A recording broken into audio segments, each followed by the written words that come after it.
तो क्या ईरान और अमेरिका में जजमेंट डे जैसी स्थिति आ गई? और अगर आ गई है तो पूरी दुनिया क्या इससे अस्थिर नहीं हो जाएगी? ईरान की अमेरिका के साथ बातचीत लगभग फेल होती है तो वो करेगा क्या? अब ईरान के पास क्या ऑप्शन है? क्या युद्ध ही अब आखिरी विकल्प माना जाए? और क्या ये युद्ध जानबूझकर उकसाया नहीं जा रहा है? जब सारे ही विकल्प ऐसे दिए जाएं किसी को कि उसके पास युद्ध के अलावा, करो या मरो के अलावा कोई विकल्प ही ना बचे।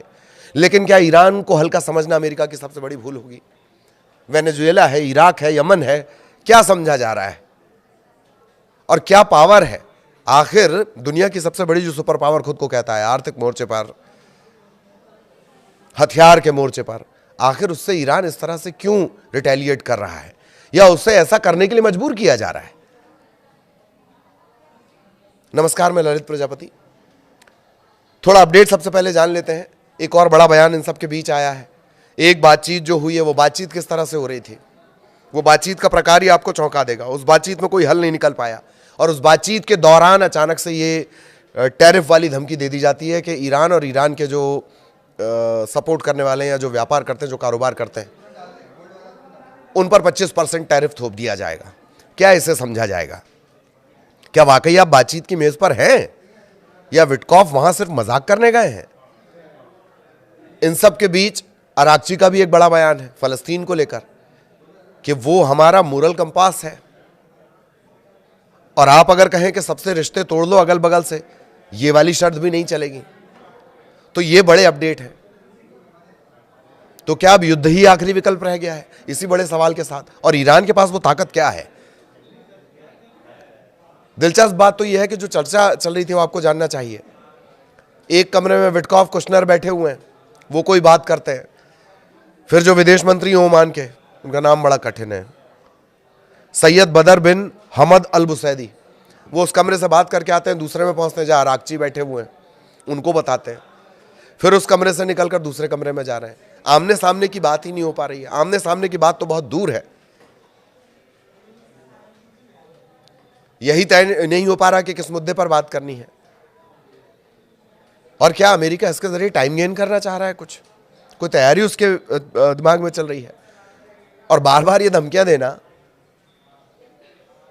कि अब्राहम लिंकन खड़ा है, अब्राहम लिंकन खड़ा है, अब्राहम लिंकन खड़ा है। बातचीत के दौर में ये कैसी धमकियां, कैसे टैरिफ बढ़ाया जा रहा है? ये इस वक्त का मोटा मोटी अपडेट है। लेकिन ईरान की ताकत, सबसे बड़ा पहलू है कि आखिर करो या मरो वाली स्टेज पर ईरान है क्यों? क्या है उसकी ताकत? अमेरिका के साथ तनाव के मद्देनजर अब तक ईरान का जो नेतृत्व है, जो वहाँ की पॉलिटिकल नेतृत्व है, वो अपने प्रयासों को गहन कूटनीति पर केंद्रित किए हुए। लगातार वो अपनी जो रीजनल ताकतें उसकी रही हैं उन्हें वो एक्टिव कर रहा है ताकि ट्रंप पर हमले के खिलाफ एक दबाव बनाया जा सके। ईरान जोर देकर साफ कर चुका है कि अमेरिका का ईरान पर हमला पूरे इलाके में युद्ध भड़काएगा, पूरे ये उस रीजन को अशांत कर देगा। सऊदी अरब है, यूएई और जॉर्डन, वो पहले ही ये साफ कर चुके हैं, वो अपना हवाई क्षेत्र और जमीन ईरान पर किसी हमले के लिए इस्तेमाल नहीं होने देंगे। अब अमेरिका के विकल्प हो जाते हैं सीमित। इसी वजह से वहां से जाके इतना बड़ा जंगी बेड़ा तैनात किया गया समंदर के रास्ते से। अब ईरान ने चेतावनी दी है कि अमेरिका और इजरायली सैन्य ठिकानों और संसाधनों को भी टारगेट किया जा सकता है। क्या ऐसा जून में उसने नहीं किया था? जून में किया था, लेकिन बताकर किया था कि मैं हमला कर रहा हूं। पर अब जब युद्ध होगा तो बताकर कुछ नहीं होगा।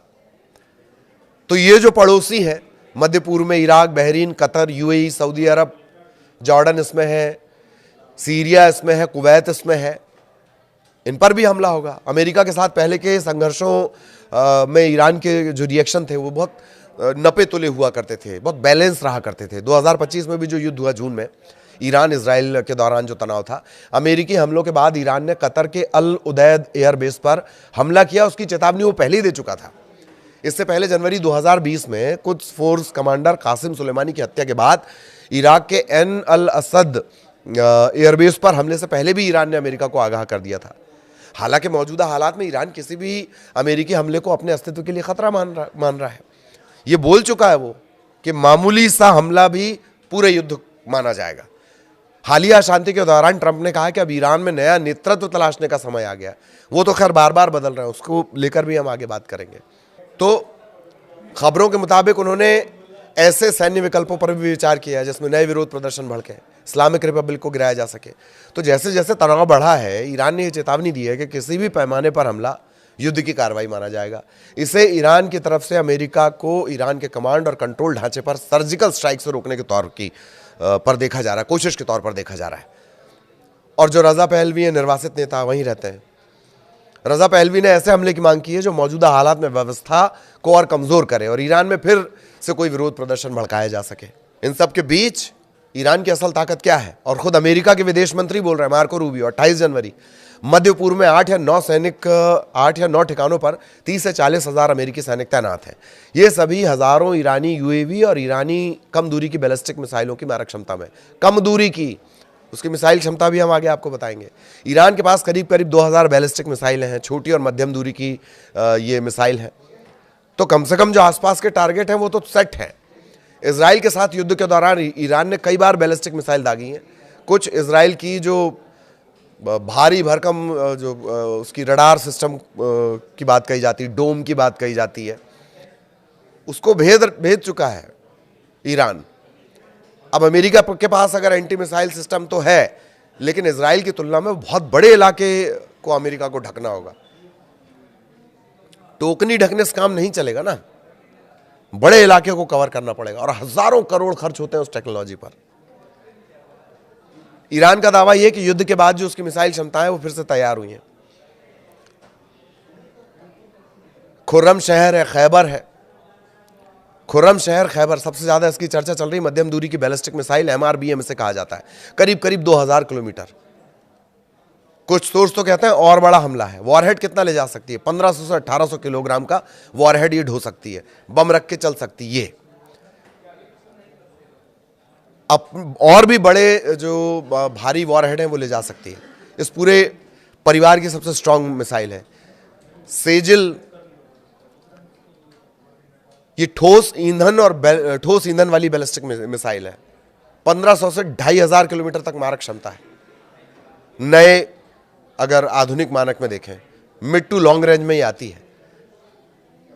ठोस ईंधन का मतलब कि तेज तैयारी और तेजी से लॉन्च इसका हो सकता है और जल्द से जल्द ये टारगेट पर पहुंच जाएगी। गदर 10, इसे गदर 110, इसे कद्र 110 भी कहा जाता है। मध्यम दूरी की बैलिस्टिक मिसाइल है, मारक क्षमता 1800 से 2000 किलोमीटर, वारहेड 650 से 1000 किलोग्राम तक का। शाहाब 3 से एडवांस वेरिएंट है, टारगेट सेट करना और मार देना। शाहाब 3 और इसके जो और वेरिएंट है वो बढ़ गए। मध्यम दूरी की बैलिस्टिक मिसाइल है शाहाब, 1000 से 2000 किलोमीटर मारक क्षमता है, 1200 किलोग्राम का तो ले जा ही सकती है वॉरहेड। छोटा मोटा भी ले जाना हो तो दिक्कत नहीं। बेसिक यही है, शाहाब ही है बेसिक, इसी पर ये नई नई मिसाइलें बनी है। अल कासिम, इसे इमाद के नाम से भी जाना जाता है, ये एडवांस मिसाइल है। ये ईरान की जो नई नई एक सीरीज चल रही है जिसमें वो टारगेट को सेट कर रहा है, बड़ी हुई क्षमता के साथ इसे बनाया गया है। हज कासिम की जो रेंज है 1400 किलोमीटर है, इमाद 1700 किलोमीटर है। गाइडेड मिसाइल है ये, और इसके जो ट्रायल उसने किया है वो कामयाब भी रहे हैं। कई मिसाइलें ऐसी जो समुद्र से मार करने की, पानी से मार करने की क्षमता रखती हैं और उनको इसलिए रखा गया है क्योंकि आपने जो चलता फिरता युद्ध का शहर अब्राहम लिंकन भेजा है उस पर टारगेट किया जा सके। रिपोर्ट यह भी किया जा रहा है कि रूस और चीन पिछले साल जून से ईरान की सैन्य क्षमताओं को बढ़ाने में लगातार मदद कर रहे थे। चलो आमने सामने ना सही, लेकिन पुराना स्टाइल क्या था ईरान का वो भी जान लो आप। अभी तो ये होगा कि ईरान की जो टेक्नोलॉजी है वो पुरानी है और अमेरिका की आधुनिक है। माना नहीं मुकाबला कर सकते, लेकिन वो अपनी परंपरागत रणनीति बदल सकता है। तेज हमलावर नौकाओं या ड्रोन के जरिए एक साथ दुश्मन की सेंसर और वायु रक्षा प्रणालियों को मात देगा, वो एयर डिफेंस सिस्टम को भेदेगा। वो ईरान फारस की खाड़ी में अपनी स्पीड बोट और शाहिद 136 ड्रोन के जरिए ऐसी रणनीति अपना सकता है। शाहिद 136 कहां इस्तेमाल हो रहा है? रूस यूक्रेन युद्ध में इस्तेमाल हो रहा है। बढ़ते तनाव के बीच जो मीडिया संस्थान है ईरान के और ख़ासतौर पे जो रिवोल्यूशनरी गार्ड है उनसे जुड़े आउटलेट इस रणनीति पर जोर दे रहे हैं। 29 जनवरी को ईरानी सेना ने घोषणा की कि 1000 रणनीतिक ड्रोन मिले हैं। और सबसे बड़ी ताकत, अमेरिका का सबसे बड़ा डर, इसके आसपास के अपने सहयोगी जिन्हें दुनिया की नज़र में आतंकी दिखाया गया। ईरान दशकों से अपने जो आसपास के मिलिशिया हैं मिलिशिया नेटवर्क है, उन्हें पैसे दे रहा है, हथियार देता रहा है। एक्सेस ऑफ रेजिस्टेंस इसे कहा जाता है। इराक के गुट है, लेबनान का हिजबुल्लाह है, यमन के हूथी इसमें है। पिछले 2 साल में इजराइल ने ईरान के इन सहयोगियों को काफ़ी नुकसान पहुंचाया है। ईरान की सीमा से बाहर ताकत दिखाने की क्षमता इनकी कम हुई है, लेकिन फिर भी अगर ये सब मिलकर अमेरिकी ठिकाने पर हमला करेंगे तो गंभीर खतरा तो बनेंगे। 2025 के ईरान इजराइल युद्ध में ये गुट सीधे शामिल नहीं हुए, डायरेक्ट नहीं थे, लेकिन अगर ईरान के लिए अमेरिका से जब युद्ध होगा और उसके अस्तित्व का सवाल बनेगा तो ईरान और उसके सहयोगी की जो रिएक्शंस हैं वो बदल सकती हैं। बीबीसी की रिपोर्ट कहती है कि ईरान समर्थित जो पॉपुलर मोबिलाइजेशन फोर्स है पीएमएफ, इससे जुड़े कुछ इराकी गुटों ने ईरान की रक्षा करने की बात कह दी है। काताइब हिजबुल्लाह ने एक्सेस ऑफ रेजिस्टेंस से ईरान के समर्थन के लिए तैयार रहने को कहा है। इसी तरह अल नुजाबा मूवमेंट और बद्र संगठन ने भी ईरान का समर्थन करने का ऐलान कर दिया। हिजबुल्लाह के महासचिव शेख नईम कासिम ने ईरान के समर्थन की बात कही है, हमले की चेतावनी भी दे दी है, लेकिन कहा है कि अगर अमेरिका हमला करेगा तो यह समूह तय करेगा कि कब और कैसे हस्तक्षेप करना है। हालांकि इराक और लेबनान दोनों जगह इन गुटों पर हथियार छोड़ने का दबाव है, लेकिन अगर वो संघर्ष में उतरते हैं तो ताकत बढ़ेगी ईरान की। अगर अमेरिका ईरान पर हमला करता है तो हूथी लाल सागर में अमेरिकी जहाज़ों पर फिर से हमले शुरू हो जाएंगे। 26 जनवरी को हूथी गुटों ने आग में घिरे एक जहाज़ की तस्वीरों का वीडियो जारी किया था और उसमें एक शब्द लिखा हुआ था, जल्द। हालांकि मई 2025 में अमेरिका से संघर्ष विराम पर ही बरकरार रहना चाहेंगे अगर हूथी, जो 2025 में हुआ, तो फिर ईरान का साथ न देने का भी फैसला कर सकते हैं। और अब सबसे बड़ी भौगोलिक ताकत यानी होर्मुज जलडमरू मध्य बंद करना, वो हमेशा से ईरान यही धमकी देता है। खाड़ी का जो ये संकरा रास्ता है, ये दुनिया के लगभग 5वें हिस्से के तेल यातायात के लिए जिम्मेदार है। इसे बंद करने के लिए नौसैनिक बारूदी सुरंग बिछाई जा सकती है, क्रूज मिसाइल इस्तेमाल की जा सकती है, तटीय रक्षा, स्पीड बोट्स, इनका इस्तेमाल किया जा सकता है। लेकिन जानकार ये कहते हैं कि ईरान का लास्ट ऑप्शन होगा, क्योंकि उससे उसे भी बहुत नुकसान होगा। सबसे बड़े जो तेल ग्राहक है और सहयोगी है चीन, उसका व्यापार बुरी तरह प्रभावित होगा। खाड़ी देशों को नुकसान पहुंचेगा जिन्होंने अब तक ईरान का समर्थन किया, नैतिक ही सही।